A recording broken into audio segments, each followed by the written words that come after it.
जय भोले की हर हर महादेव बम बम भोले। आज मैं आपको बहुत अच्छी कहानी सुना रही हूँ, कर्मों की सजा। सुनिए। भोज के लिए एक व्यक्ति ने एक बार एक बकरे की बलि चढ़ाने की तैयारी आरंभ की। उसके बेटे बकरे को नदी में स्नान कराने ले गए। नहाने के समय बकरा एकाएक बड़ी जोर से हंसने लगा, फिर तत्काल दुख के आंसू बहाने लगा। उसके विचित्र व्यवहार से चकित होकर बेटों ने उससे जब ऐसा करने का कारण जानना चाहा तो बकरे ने कहा कि कारण वह उसके पिता के सामने ही बताएगा। व्यक्ति के सामने बकरे ने यह बतलाया कि उसने भी एक बार एक बकरे की बलि चढ़ाई थी, जिसकी सजा वह आज तक पा रहा था।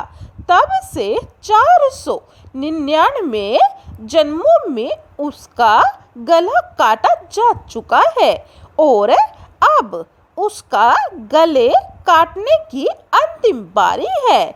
इस बार उसे एक बुरे कर्म का अंतिम दंड भुगतना था, इसीलिए वह प्रसन्न होकर हंस रहा था, किंतु वह दुखी होकर इसीलिए रोया था कि अगली बार से तुम्हारे भी सिर 500 बार काटे जाएंगे। व्यक्ति ने उसकी बात को गंभीरता से लिया और उसके बलि की योजना स्थगित कर दी तथा अपने बेटों से उसे पूर्ण संरक्षण की आज्ञा दी। किंतु बकरे ने व्यक्ति से कहा कि ऐसा संभव नहीं है, क्योंकि कोई भी संरक्षण उसके कर्मों के पाप को नष्ट नहीं कर सकते। कोई भी प्राणी अपने कर्मों से मुक्त नहीं हो सकता।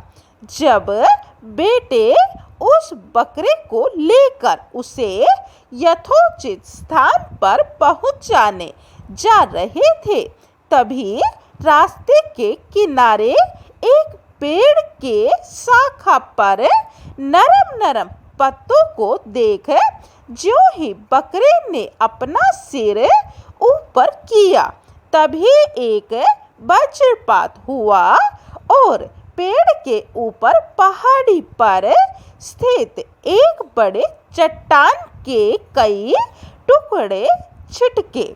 एक बड़ा टुकड़ा उस बकरे के सिर पर इतनी जोर से आ लगा कि पलक झपकते ही उसका सिर धड़ से अलग हो गया।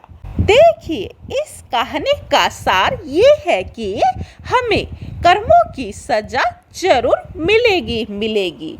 जो हम कर्म करेंगे उसका फल हमें भोगना ही पड़ेगा। अगर हम अच्छे कर्म करते हैं तो हमें अच्छा फल मिलता है, और अगर यदि हम बुरा कर्म करते हैं तो हमें वो भी भुगतना पड़ेगा। इसीलिए अपने जीवन में अच्छे ही कर्म करें। बोलिए जय भोले की हर हर महादेव बम बम भोले।